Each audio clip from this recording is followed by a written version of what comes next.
Hi, today I am going to explain a horror, thriller movie called A Heretic. Spoilers ahead. Watch out and take care. The movie opens in a public park where two Mormon missionaries, Sister Barnes and Sister Paxton, are having a conversation about pornography. A Barnes comes across as the more experienced one, having converted at least 7 people in the last month. On the other hand, Paxton seems more naive, although she is blindly faithful to her religion. She discusses how she felt bad for the actress in a pornographic movie that she watched. It is then revealed that they are visiting people who have previously shown interest in their church. Shortly afterwards, they arrive at a house, and Barnes locks their bicycles to a nearby fence. She puts the key in her pocket, knocks on the door, and they are soon greeted by a retired Englishman, Mr. Reed. The two sisters introduce themselves, explaining they're there to discuss his interest in the Church of Jesus Christ of Latter-day Saints. Reed appears to be interested and invites them inside, pointing out to the stormy weather. But the missionaries explain that in order for them to come in, there needs to be a woman present for safety reasons. The charming Englishman assures them that his wife is home here and preparing a blueberry pie at the moment. Once they are inside, Mr. Reed offers to take their damp coats and hang them nearby. The sisters agree to it and the man leaves, saying he'll also check on the snacks at the same time. He returns after a few minutes and says his wife will soon join them with other pie. The trio then settles down with their warm drinks and begins a conversation. But before talking about religion,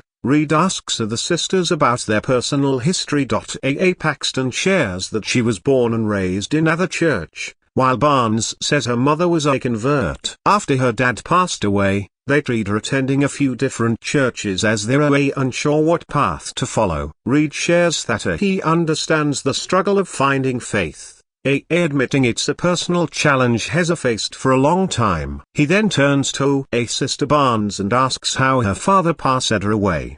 The latter seems a little taken aback by the personal question but replies that it was Lou Gehrig's disease. Mishearing what she just said, Reed cracks a joke about blueberry disease. He, however, quickly realizes his mistake and explains that he thought Barnes was making a pie-related joke. Paxton tries to salvage the situation by saying that she would like to return as a butterfly after death. These would allow her to stay close to loved ones and she would land on their fingertips as a sign. Despite the awkward moment, Reed shifts the conversation to religion, initially expressing a respect for their faith. But his tone soon shifts as he delves into controversial subjects like the history of polygamy in Mormonism. Barnes explains that polygamy was once a spiritual mission to help the Mormon community grow after hardship and bloodshed. She adds it was removed from the church because it was no longer necessary. However, Reed refuses to let the topic go despite noticing that the missionaries are visibly uncomfortable.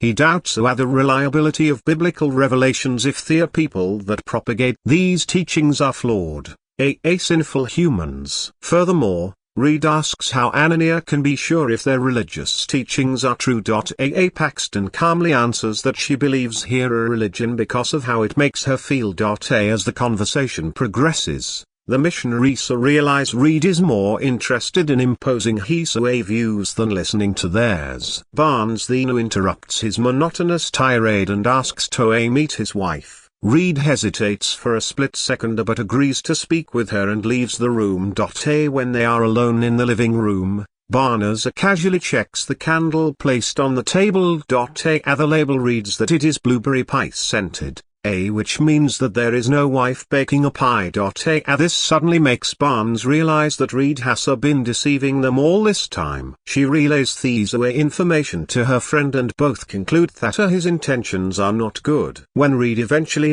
returns, he has neither the pie nor his wife with him and instead invites them into the kitchen. They refuse the offer and Barnes makes up earlier that they just received a call from the church. Disappointed, Reed heads back inside and says he will tell his wife that their guests are about to leave. Barnes waits for him to go away, then tells Paxton that they must leave immediately. The two women rush towards the exit without their coats, only to find the door locked. Paxton then attempts to make a call but discovers that there's no network. Suddenly, they hear a noisy from inside, and a second later, the lights of the house go out. This forces the women to reluctantly head deeper into the house, where they come across a library. Reed also arrives in the room and welcomes them on seeing more. The missionaries explain that Thea must leave as soon as possible. Reed calmly tells them to go ahead, and the women pick up their coats which have been placed nearby.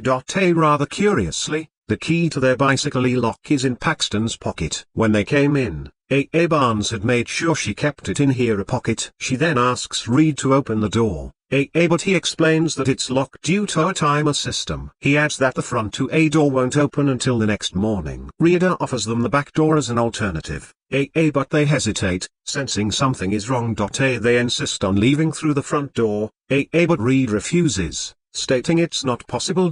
Suddenly, his tone becomes sinister and he accuses them of lying about the church call. Barnes insists it was no excuse, but Reed argues that's impossible. He reveals that the walls and ceilings of the house are made of metal, blocking any signal. A panicked Barnes asks Reed if he has a phone, but he claims he doesn't.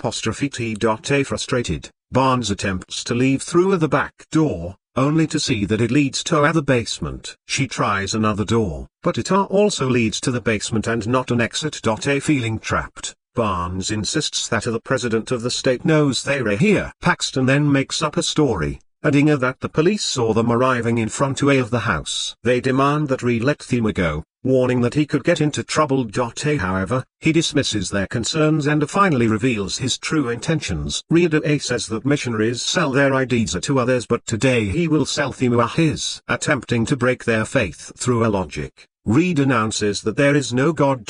Following this, he writes belief on one door and a disbelief on the other. If they still believe in their religion even after his arguments, Thea should go through the believed door. But if Thea agree with his viewpoint, they should choose the disbelieved door. A terrified Paxton thinks that agreeing with Reed will allow them to leave here safely. She quickly admits defeat, praising the Englishman for his intelligence. She then says that they should leave through the path of disbelief. However, Barnes remains steadfast in her faith despite being fearful. She cross-examines Reed's arguments and disproves him, choosing the path of belief. She asks Paxton if she still believes in God, and the latter confirms. Barnes then holds her friend's hand and leads her through the belief door. But to their horror, Reed locks it behind them. As soon as they reach the basement below.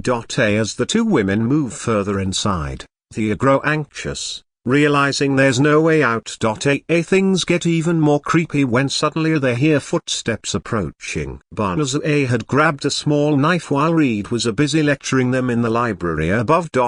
She hands it to Paxton and hatches up a plan to defend themselves. She explains that she says the code word magic underwear.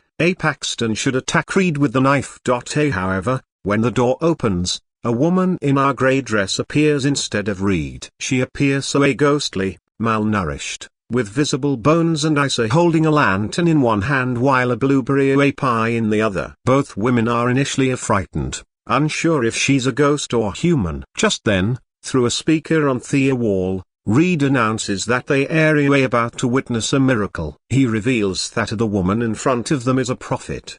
And the blueberry pie in her hand contains poison. She will eat it, which will cause her death, but by God's a miracle, the woman will be revived. Right on cue, the woman eats the pie and soon falls dead on the floor. Reed continues to claim that she will come back to life, but he is interrupted when the doorbell rings. He thus leaves to attend the door, giving Barnes and Paxton an opportunity to act. They rush to the cell door, shouting loudly to alert whoever is outside. But Reed has soundproofed the house, preventing their voices from trying to burn a cloth with a matchstick, hoping the smoke will create a signal. Meanwhile, a man from the church has arrived at the main door, asking about the two missionaries. Reed makes up a story, saying two young women did come to his gate but returned almost immediately. It is revealed that he had already removed their bicycles to prevent any suspicions. His story convinces the church worker,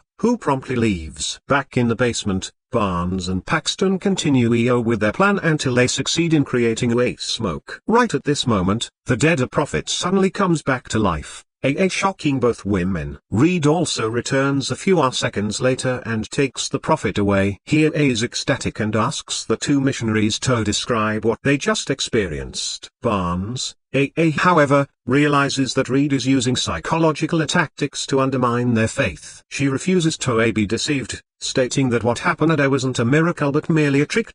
This is when she signals Paxton to act and says the code word magic underwear. But in a shocking twist of events, Reed acts first and slashes Barnes' throat. A terrified Paxton runs to Theodore, banging and screaming for help, but to no avail. Reed then tries to calm her down, assuring her that Barnes will come back to life. However, when Paxton returns to the basement floor, Reed reveals that Barnes won't be resurrected. He extracts a metal object from her arm, which Paxton recognizes as a contraceptive device. The creepy Englishman explains that the so-called resurrection was sabotage and compares it to a simulation, referencing the movie The Matrix. He claims Barnes had lived a double life, lacking true belief or vision, merely part of a programmed system. Reed challenges Paxton, asking whether she believes in miracles or if his simulation theory is correct. Rather surprisingly, Paxton slowly begins to understand Reed's manipulation. She points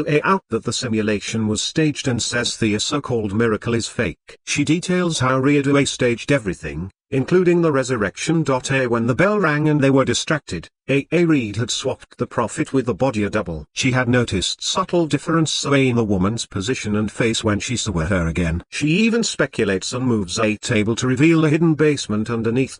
Reed agrees that if the body is found there, her theory would be correct. But there is only one way to prove it. She must enter the basement. Determined to discover the truth and escape, Paxton boldly agrees to go in. Reed tells her to enter only if she wants her to know the one true religion, and Paxton enters without hesitation. She descends into the basement where she finds the woman's dead body. This proves her theory right and she loudly exclaims that she knew it. But a salty Reed says nothing and simply locks the cellar behind her. Nonetheless, Paxton proceeds further inside, driven by the need to uncover the truth. She soon finds a door at the end of the room, secured by her bicycle lock. She uses the key in her pocket to open it, revealing a secret cellar where Reed has kept many women as prisoners. Just then, Reed appears behind her and asks if she has found her answer. Paxton finally realizes everything and explains how Reed had been manipulating them from the start. She recalls how, when they first entered the house, Reed seemed to speak to his wife, but he was using that as an excuse to take the key from Barnes's coat and move their bicycle. Paxton initially thought Reed had accidentally put the key in her pocket, but now she understood it was intentional. He knew she would use that key to open this door. This means she isn't here by choice but because Reed manipulated her into the situation to control her beliefs. Upon hearing this, the Englishman confirms that his one true religion is control. He admits that he enjoys controlling others, just like religious institutions. Paxton looks around and sees several captive women in cages. She feels sad for them,